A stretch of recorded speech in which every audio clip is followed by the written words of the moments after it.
Hi, this is Carrie Brownstein. This is DJ Premier. This is Darren Aronofsky. You got the RZA right here. Rose McGowan. Radiohead. Aisha Tyler. Tribe Called Quest. Fred Armisen. Prince Paul. Javier Munoz. Seth Meyers. Frankie Cosmos. Flying Lotus. Hi, we're Hynes, and you're listening to the Talkhouse Podcast. What's up? What is up? I'm your host, Elia Einhorn. Welcome back to the Talkhouse Podcast. Today I'm joined in our Brooklyn studio by Annie Fell, senior editor. Annie, thanks for joining us back on the show. Thanks for having me. This is such a cool episode. It features Devonte Hynes, a.k.a. Blood Orange, in conversation with Beverly Glenn-Copeland. It is not often that Shostakovich, UK soul, American alt-rock, West African music, and hip-hop are brought up in the same Talkhouse conversation. But with these two genre-defying artists, it makes perfect sense that all those would come into play. Glenn and Dev are big fans of each other's music, and we're really psyched at the chance to meet in person. And what better context for that than a Talkhouse podcast? They sat down at Hook and Fade Studios while Glenn was in town just a few weeks back. Yeah, Glenn had actually just performed a sold-out show at MoMA PS1 just a few days before they talked. Yeah, and Dev got the chance to be there with, he calls her Tessa, I'll call her the wonderful actress Tessa Thompson. Tessa was so taken with Glenn that she came along and hung out for his talk with Dev. And close listeners, you might actually hear her laughing a couple times throughout the talk. Now, Dev Hynes is the London-born, New York-based, left-field R&B/art pop artist who you probably know as Blood Orange. You may also know his work as a producer and songwriter with acts like Solange, Sky Ferreira, Carly Rae Jepsen, FKA Twigs, Hynes, and the elusive chanteuse herself, Mariah Carey. Boom. He has collaborated with some of the best. Dev's latest work is the brilliant score to the film Queen and Slim. That was, of course, written by the Emmy-winning writer Lena Waithe and directed by Grammy-winning director Melina Matsoukas. Parenthetically, those of you listeners who happen to follow me on Instagram will know that this was my favorite score of the year. Just so good. A funny story, Annie. Glenn arrived to the studio a few minutes early and just sat listening rapturously to the Queen and Slim soundtrack on the big studio speakers until Dev arrived and their talk started. He was very taken with it, as you'll hear him mention in the talk. The most recent official Blood Orange release was Angel's Pulse, a mixtape that he released back in October.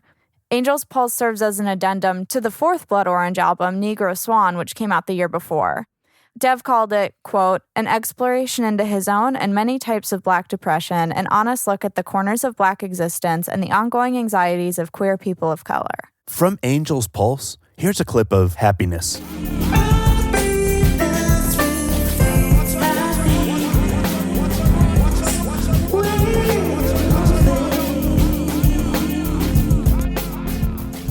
It simply must be noted as well that Dev is a fantastic cellist, dancer, and, most recently, video director.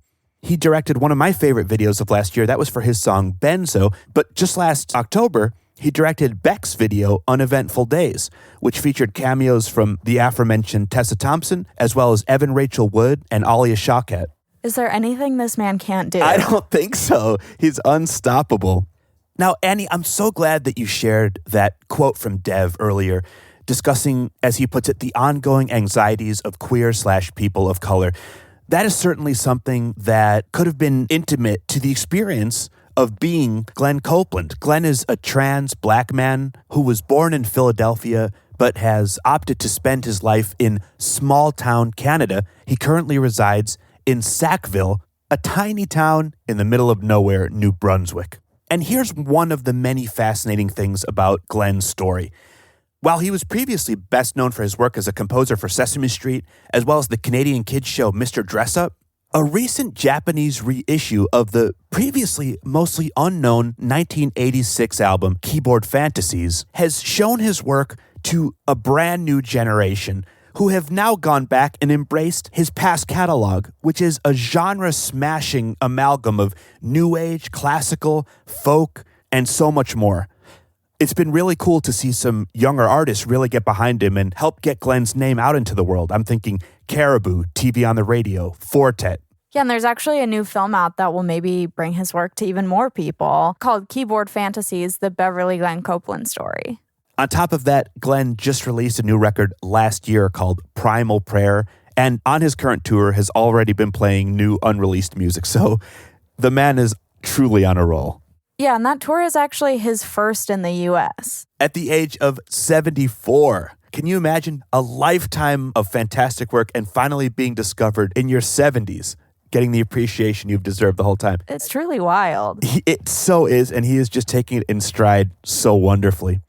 Listeners, I want to share a clip of a song from his new album, Primal Prayer. This is La Vita.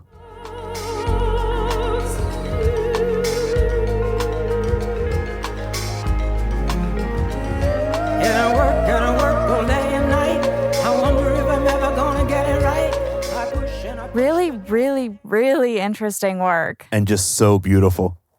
Glenn and Dev's conversation takes in a lot, including discovering deep parts of themselves via traveling away from their home countries. They talk about how the eclectic musical tastes of their families have informed their own work. They get into their songwriting processes, and we get to hear the story behind Glenn's seminal work, Keyboard Fantasies. We also get to hear about the importance of nature and its role in their music. Dev talks about just how recently he began to honor music as the foundation of his creativity. And we also hear the trick that Glenn's mother used to, in utero, turn him into a musician. Should we roll the tape? Let's do it. Hello, Hey. Dev. Hello, Glenn. How are you doing today? I'm doing really well. It's such a pleasure to meet you. And I feel exactly the same. Oh. So here we go. Thank you. First off, I really, really enjoyed your show the other night. Thank you. That was incredible. I didn't really know what to expect. I didn't know what would happen. And then Tessa and I were lucky to catch the documentary beforehand, Yes. which was so great and informative. And seeing you and the band, that band are incredible. That's what I think too. All of you on stage. It was a masterclass. Well, I'll tell them. Yeah. They'll be very honored to know that. Thank you. I will relay that. How did you feel about the show? Oh, I had a blast. Cool. Yeah, no, I had total fun. And sometimes, you have fun and you don't know if anybody else is having fun. It's kind of Yes. indulgent, but you try to stay tuned, best you can to your audience. But the audience was so responsive, so caring, so loving, really. I mean, it was impossible not to have had a wonderful time there. A friend of ours said something very interesting, which is, there's certain artists that you listen to that feel like you're the only person in the world listening, in a way that feels so personal to you. And there's something so magical then when all those people come to one place and have that extremely personal moment shared. And that's what it felt like. I'm really glad about that. Yeah. Really glad. So now I'm going to tell you about my experience of you. Okay. So I'm really picky and choosy, right? Sorry to say that, but I don't listen to music by and large. I've lived in silence most of my life after many years of being immersed 10 hours a day. And I didn't stop to think about the fact that I needed silence. I didn't think about it as a need. I just live in silence. Right? And every once in a while, something will come through and I will listen to it very deeply every day for 2 years, easily, right? And I might be listening to 3 things every day for 2 years. And then after a while, it's like it's not that I'm studying it, it's that it's touching my heart so deeply, right? Yeah. Anyway, so my wonderful manager, Nico Byrne, said, I want to introduce you to, some people that I just went, no, I don't know, no, I don't want to know, no. And he was very insistent. He said, I just want you to listen to this. And he sent me a link of one of your videos. I flipped out. Oh my God. I flipped out. And I just said, Okay. Green light, green light, green light. Wow. I want to meet this person. So, and I've just been in here, before you arrived, listening to this new music that you've written. And I mean, for me, this is music that I will listen to. This is going to be my new on constant repeat every day. It's just that profound. That's such an honor. Thank you. Well, I'm not trying to honor you. I'm just telling you my truth. But if it honors you, then fabulous. Thank you so much. Yeah. Wow. No, it's just incredible, Dev, what I just experienced in this room. Thanks. Yeah. Speechless, really. I feel so happy to have had somebody insist about you for my benefit. Anyway, so there we go. Wow. Thank you. I don't know where to go from there. How long are you in New York for? 15 more minutes. Wow. I came on, I think it was Saturday. Yeah. And it's just been one thing after another for, all the days. And then I'm gone. Yeah. Back to Canada. Do you like New York? No. I like the people I meet, though. Yes. Yes. I've met incredible people since I've been here. I'm loving every bit of it. If I could bring you all out to the woods, I would. Where exactly is that? Where do I live? Yeah. At the moment, I'm living in a small town called Sackville, which is only about 7 miles from the border with Nova Scotia, right? It's a little isthmus. It narrows down. So on the one side, we have the Bay of Fundy with the highest tides in the world, which is the ocean, and on the other side, the ocean. So this little town is at sea level. Wow. So it could disappear at any moment. How long have you lived there? A very short time. I'm very much a Roma. My mother used to keep a telephone book that was just my addresses. Wow. Because I would move every year. Yeah. I still do the same thing. I've been living there for the last 3 years because my wife decided that she wanted to attend the university that was there. Mm.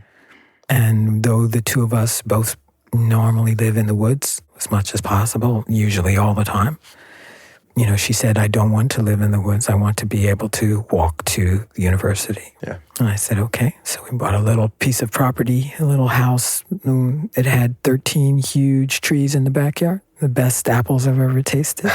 And then we went, please let the house be habitable. Please let the house be okay. Yeah. We visited the backyard first, and we wanted to buy based on the backyard. Apples first. Yeah, trees first. And then we went in the house, and yes, it was possible to live in it. That's so great. we bought it. Yeah. Where do you think that affinity for nature came from? Did you grow up around nature? Yes. Except for the first 3 years of my life. I've always had access to wildness. And by the time I was 12, my parents had purchased a property that abutted a wild city park that wasn't a city park. It was city woods, like miles of city woods with deer and wild animals in it. And our property went down into that. So I would come home from school. The first thing I would do is I'd run through the woods. Wow. I'd just run through the woods. My mother would be going like, but she wasn't there yet, so I'd run through the woods. You don't run through the woods. So I'd run through the woods. Yeah. Most of my life I've done that. Yeah. What about you? Where did you grow up? I grew up in East London, mainly in a place called Essex County, which actually has forests. So I have an interesting relationship with nature and forestry. Tell me about it. I think it's a confliction because I'm a city boy. Okay. I don't kid myself about it. I'm a city boy. Yeah. But I do have a fantasy part of my brain that involves nature and forestry. Like when you just said that, it really reminded me that after school there would be these moments where we would go to this place called Epping Forest, spend as many hours as we can running around. But then we were always somewhat pulled. As soon as you left, it's like a very jarring back into city life. Mm-hmm. So I think I still have that in my head where I like the idea of running off into that for a short period of time. When I listen to your music, though, I do not hear the city. Interesting. I hear a translation of earth. Probably because music has always been, it's a cliche, but it's a true one, is escapism. It was always the path to escape where I was as a child and now. I always say to people that I make music the exact same way I did when I was 12. How did you do that? It was behind closed doors. I mean, I guess the the practical way I've made it has changed through the years, but essentially it's always just been by myself in my bedroom, thinking about the place I want to be and what that place sounds like to me. Oh, that's very beautiful. And I pretty much always have it mapped out. If you were to envision it as a house, I have the outside built in my head. And from there, I don't want to say it's like easy, because sometimes it could be like half an hour or it could be 10 years. But I know the outcome. And so I'm just somewhat connecting the dots to match that image in my mind. That's amazing. We couldn't be less alike. It's quite wonderful. What's your process? I know the other night you mentioned, which was really interesting to me, about how you feel like it flows through you. Tell me about that. I have no image of anything. I'll be busy doing some mundane aspect of life, and something comes through all of a sudden, and I have no idea where it's meant to go. I just rush and put it down. Yeah.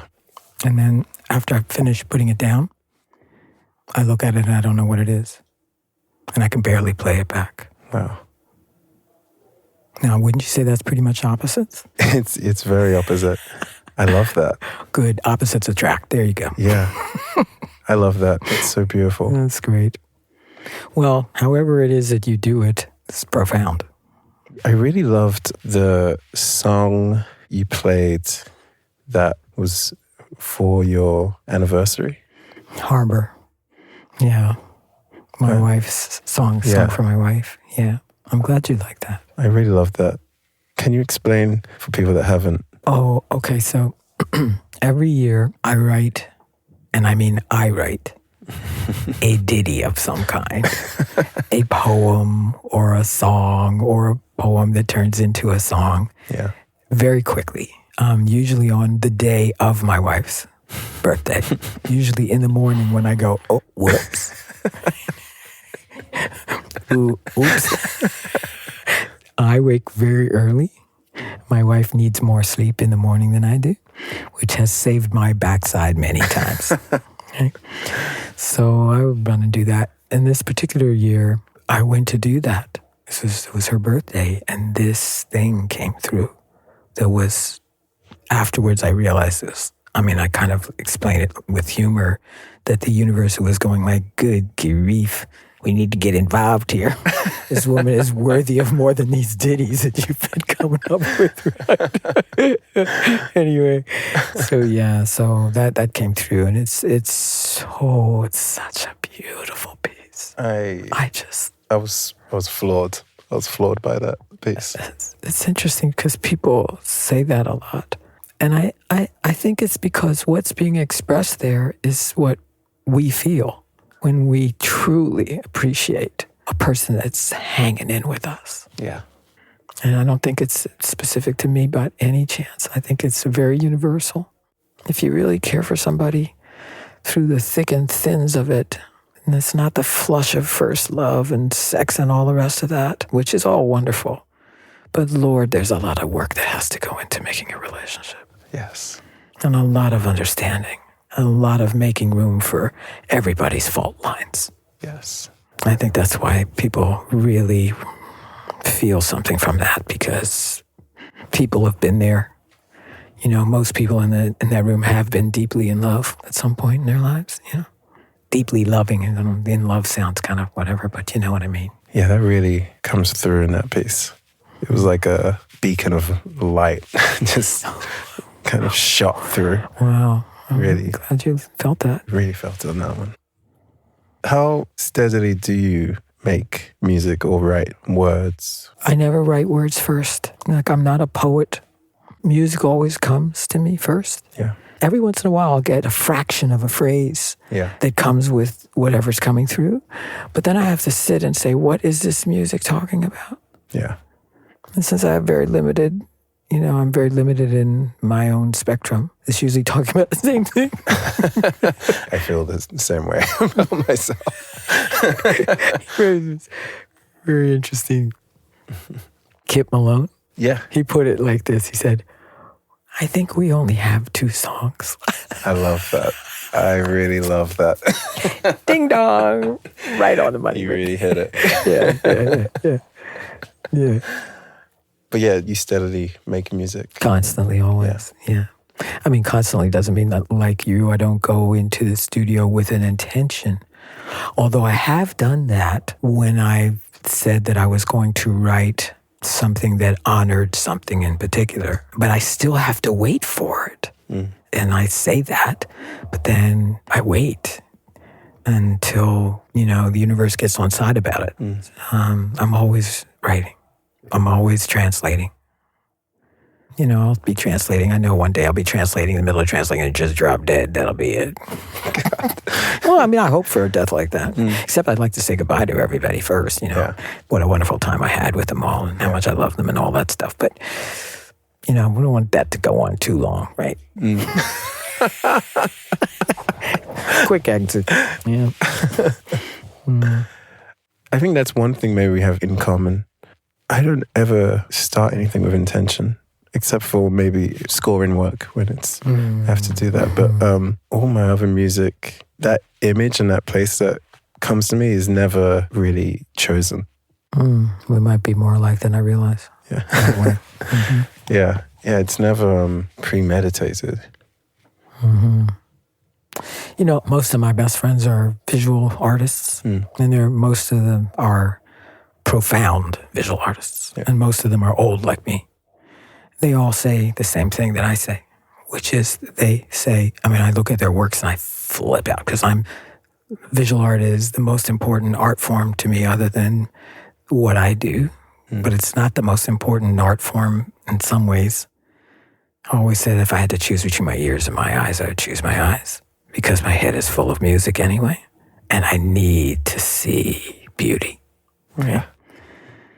Anyway, my friends, I'll look at a piece and I'll just go, my gosh, tell me about this. And they all say the same thing. Oh, this just came. This was sent. I didn't have a thing to do with this, except that I had worked really hard to have the skills to be able to translate it. Right. Right? Yeah. And when they all started to say that, I went, oh, okay, I get it. So that's because that's how I've been feeling. And then I realized, yeah, okay, tell me something exciting about yourself. About myself. Or something that you want to share. Tell me something exciting from your childhood. Tell me something that made an impact on you other than the woods around how you create or what you create. Okay. Well, I guess one thing is that I've always seen sound and music as something that's in me. I view it like breathing. It's a thing that it's always been there for me to survive. But just like breathing, it's something that, obviously you can practice thinking about breathing, but it's been something that for most of my life, I wouldn't think about because it was the thing that is helping me exist. And I think it hasn't been till, if I'm honest, maybe like the last 5 years that it's been something that I would actually look into and really think about. There'd always be other interests in my life and things that I infuse about and do and create. But there was a real moment where I feel like lightning. I suddenly realized that all of those things stemmed from music. Like everything, all those different corners, they wouldn't be there without that beginning core that was music. And I feel like once I had that realization, it was like a unlocking of a world of possibilities in my life. And I'm still exploring all those possibilities because it's like I've realized what the rock is that can keep my feet on the ground. I can always come back, can go and fly off to these different corners, but I know where the home is. Oh, wow. Okay. Yeah. Tell me about some of the flights. Well, another thing that's similar that was interesting is about what you said is the visual part.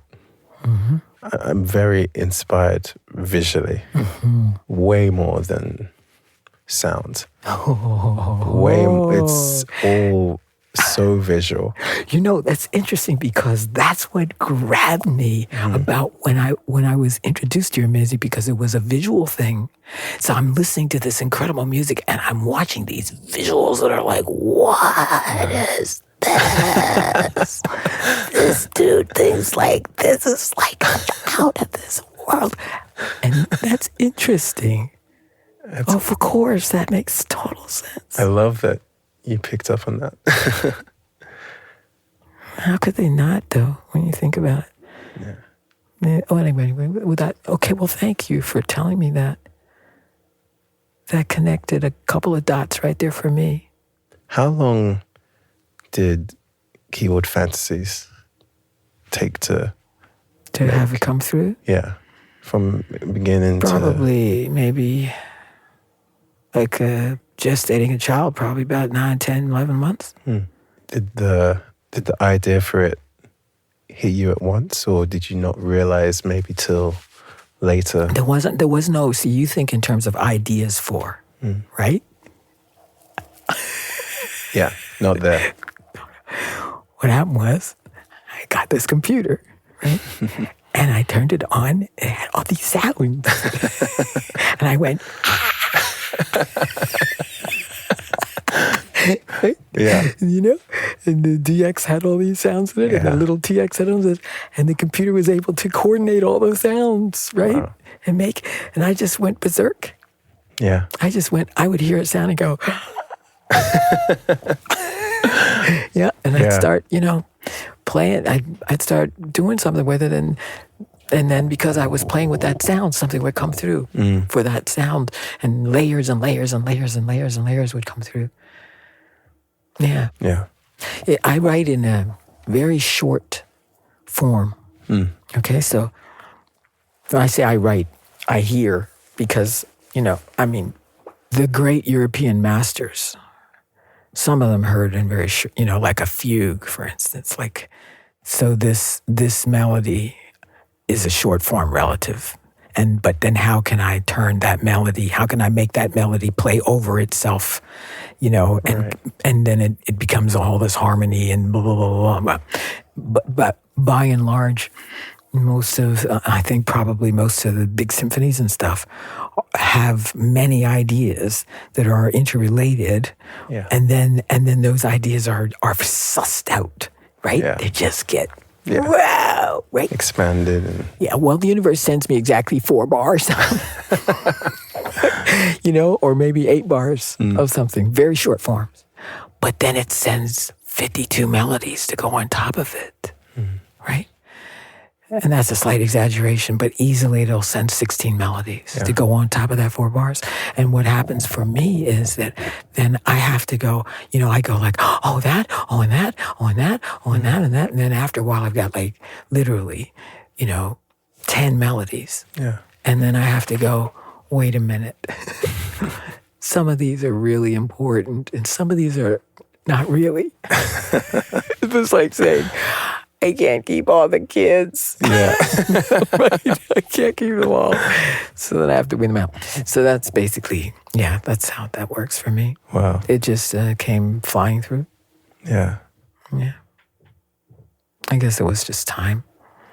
But mostly it was because I had a tool. And so then things that I couldn't have heard, I could suddenly hear. That got, you can't, we're all creative beings, all of us. And whatever it is we're meant to do, we're all creative beings because we're all part of the universe, and the universe is a creative entity. And we're part of that, so we're creative entities, right? Yeah.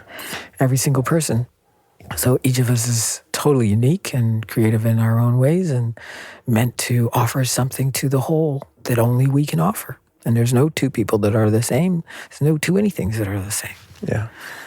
And so it's all precious. Each person is precious. Each everything is precious, really. Well, anyway, so I hear in small forms. And so I get sent stuff that's on my wavelength. And my wavelength is short.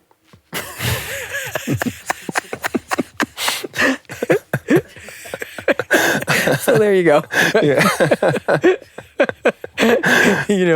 I'm sure that, stuff that got sent to Shostakovich was Quite long. Oh my God. long form, right? Actually, you said so. Your dad was a teacher, and would practice classical piano. What were some of his favorite pieces, and then maybe yours? Chopin etudes. He loved Bach, Beethoven. I've never cared for Beethoven, thank you very much, except certain pieces, which are beyond the pale. That's exactly how I had this conversation recently about Beethoven. Oh, is that right? Yeah, that's so funny. Yeah. My father was a brilliant pianist, and he played for his own pleasure. Yeah. But that was 5-6 hours a day, right? And yeah, he played a lot of Beethoven. He played a lot of Chopin, and other things. Debussy. Yeah. Yeah, some Bach.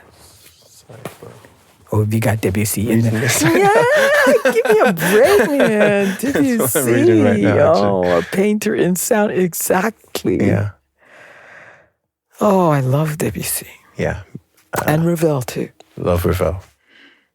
Oh, so now I know I'm starting to understand why I like your music. Yeah. Okay. So, so he was my radio, Yeah, Wow. he was just, he's an incredible guy. I adored my father. I adored my mother, too. My mother was a good pianist as well. She could play anything. Wow. Except for classical music. And I would sit beside her and she would play things. We'd sing together and stuff. Right? Oh. And she told me once, when she lived with me in the last years of her life, for the last 4 years of her life, she lived with me in my home. And she told me that when I was in utero, that she actually played an hour a day to make me into a musician. Oh my God. Wow. So I was like listening to the piano in utero going, Wee! Wow. Yeah. What a soundtrack. Yeah. Far out. That's beautiful. It is. Yeah. Tell me more about you. Let's see. What do I want to know about you? I want to know about your hair. It's really cute. Thank you. My hair is... Oh, actually, one thing that's kind of interesting, which relates to my parents, is... So my mom is from Guyana. Yes. My dad's from Sierra Leone. But related to my hair, I, some years ago, went to Guyana to see where my mom's from. And I never met any of my grandparents, and eventually met my grandfather. And there's this kind of weird experience where I drove out and met an uncle who then was taking me around. He was so funny. He would just kind of stop off somewhere, knock on a door. But he wouldn't tell me. He'd just be like, I'm just going to stop off here for a second. Knock on the door, and someone will come out. I'd be kind of angry, being disrupted and looking around. And I'd be kind of like, it's like somewhat jungle. It wasn't in the main city. It was like pretty out. Mm-hmm. I'd be kind of a little scared and hesitant as to what's happening because I don't really know where I am or these people. And then they'd come towards the car and he'd be like, yes, this is your other uncle. And it's like, oh, okay. Hello. And so that happened a lot. And there was one, Reginald, who was an uncle, and he had these like long, these locks. It was similar to mine, but they were like really long and flowing. And I took a picture of him. All this whole time I was taking pictures, sending it back to my mother, who's in London. And I sent this picture, and she was like, who? She's like, who is that? I was like, that's your brother. she didn't recognize him. She's like, oh, he had a shaved head last time I saw him. And he looked very, very similar to me. And there was a few people like that in Guyana. And, it was the first time, only time I would say, that I was in a place where not just looks, it wasn't just that like people looked like me, but it was like a temperament. Yeah. I completely get this. Yeah. Keep talking. It's not something I'd thought about. It wasn't anything I thought I hadn't experienced. I think I'd just gotten used to what life was and how it was. But the temperament was so specific and one of those moments that really makes you realize how much a parent has not just passed on, but what you've kind of grown in. And I remember it was a hard thing to understand and work out because it wasn't just people related to me. It was from getting on the bus or buying water. I was like, oh my God, this is like, I feel like my mother is everywhere. It really felt that way. I hear you. How wonderful for you. Yeah, it was really incredible. I mean, because I was in my mid-20s. I'd gone my whole, that whole time I didn't miss it because I didn't know it existed. Of course not. I understand. But, my parents weren't musical. They're still with me. I mean, they're not musical. They would listen to a lot of music. So the house I grew up in, there was radios all over. All over. And I later learned my mom grew up in a house that had the radio just blasting in Guyana. So there's a radio in the kitchen playing. My mom would listen to a lot of the kind of UK soul acts at the time. UB40, Sade, and my mom listened to a lot of that. My dad only listened to the classical radio stations. So he would have that playing. And my sister was more into a mixture of a lot of the dance music all the time in England and a lot of the kind of American alternative, like rock music. And then my brother was just listening to hip hop the whole time. And I'd be running around the house listening to all of these things non-stop. And then the reason I ended up playing instruments, my sister, who is 8 years older than me, was a piano player. She stopped she maybe played for 4 or 5 years of her life and then never played it again. But she was so incredible. And I would sit on the chair of my sister and she would go off to piano lessons. And my mom told me that I would cry when my sister wasn't there. So she started just putting me in the lessons just so that I was near my sister when she was playing. And from then it just carried on even when my sister stopped. And I started playing the cello. I played cello in orchestra and all those sounds were happening all the time. I get it. Yeah, I know. That's a beautiful story. Thank you for sharing that with me. No, it's my pleasure. I was listening to music all over the world too. When my parents introduced me to big band music, so that was being played, When then I was listening to music from China, and this when I was a teenager, West African drumming. I was totally into that, and anything I could hear. I found that I loved everything. Yeah. Right? Yeah. I loved all kinds of music, right? But I want to go back to that knowing of your ancestry, that knowing as a result of being with them and recognizing yourself. Yeah. Right? That is such a gift. That is such a gift. Yeah. I'm from West African culture. West African culture is loud, right? Yeah.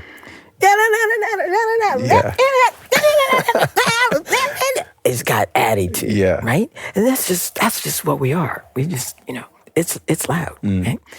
And it's very expressive and no bullshit, it's like they'll call you on that in a second and call you out for it, Yes. right? But at the same time, it's extremely loving, Yeah. right? And now my particular family was not like that, but it was in my culture. Actually, my father's sister was exactly like that. She was truly West African, right? She'd say things like, "You brought me in here in chains, so I know you wanted me here." Yeah. She'd say things like that. It's like, okay, Wow. here we go. Like, she was really straight up like that. But for me, the first time I experienced being where I was not the minority, because when you are in a culture where you are the only person, relatively speaking, and you represent your whole race to all other races, right? Because they have no experience. I mean, things have changed a lot now. Yeah. But when I was a kid, every time I went out the door, I represented being black to everybody who was white, right? So I was like, I never had a moment where I was alone. I never had a moment of privacy, ever, when I was outside my door. Yeah. Right? And the first time I went to a completely black culture was I went to Jamaica. I remember I got off the plane, the door opened, and I was knocked backwards. I came down the steps and went, oh, I just melted, even though I'm a Canadian and I'm not from the West Indies.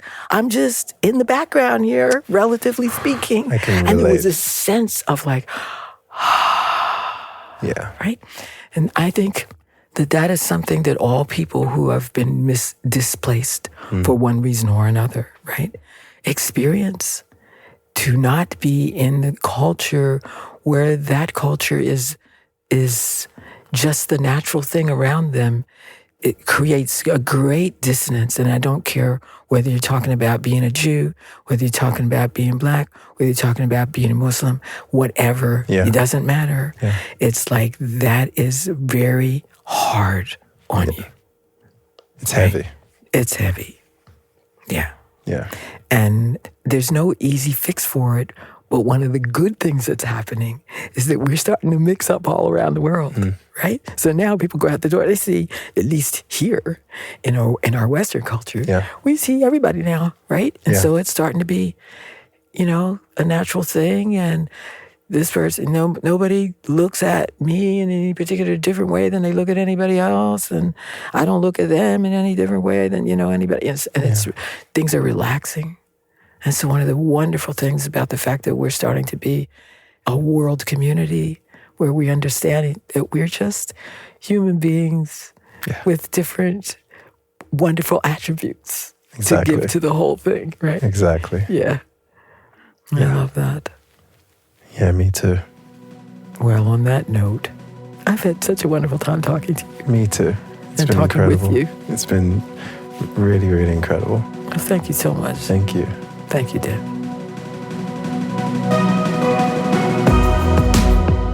Dev Hynes, Glenn-Copeland, thank you so much for joining us here on the Talkhouse Podcast.